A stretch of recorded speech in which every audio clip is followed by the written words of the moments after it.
Bu ehtimal olunan qiymət olub. Hələlik bu tenderin qiymətini elan edəndə görəcəksiniz ki, bu daha azdır. Çünki mən yenə də həyatında heç vaxt sorğu keçirməyən adam buna qarşı bu cür necə deyimsə reaksiya verə bilər. Niyə? Çünki həyatda sorğu keçirməyib, görməyib sorğu necə olur. Hə, biz buna 100 min manat xərcləmişikmi? Yox, xərcləməmişik. Yəni biz bunun hesabatını da verə bilərik ki, bu məbləğ, amma bu məbləğ 100 min manat ola bilərmi? Bəli. Niyə görə? Çünki sorğu keçirəndə sən aprobasiya edirsən, sorğu keçirəndə sən belə deyək də, təsadüfi seçimi seçməlisən, anketi formalaşdırmalısan, həm mütəxəssislərin pulunu ödəməlisən, insanlar regionlara getməlidir. Cəmiyyətimizdə şərhlərin böyük hissəsi sırf savadsızlıqdan və peşəkarlıq olmamadan irəli gəlir. Adam deyir ki, 100 min soruya pul xərcləmək olar. Biz birincisi xərcləməmişik 100 min, yəni bu yalandır.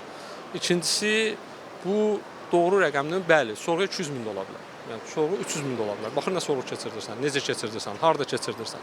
Bunun detallarını görmədən fikir bildirmək mənə görə ayıbdır. Bəzi adamlara aiddir. Və mən təəssüf edirəm ki, alternativ fikir o qədər işıqlandırılmır. Çünki insanlar başa düşsə ki, sorğu keçirmək, imtahan keçirmək, qiymətləndirmə keçirmək necə bahalı işdir. Çünki elm tələb edir bu. Bunu məsələ ilə məşğul olan mütəxəssislər var və s. və s. Onda bu qədər də burada heç bir qeyri-adi bir şey olmaz.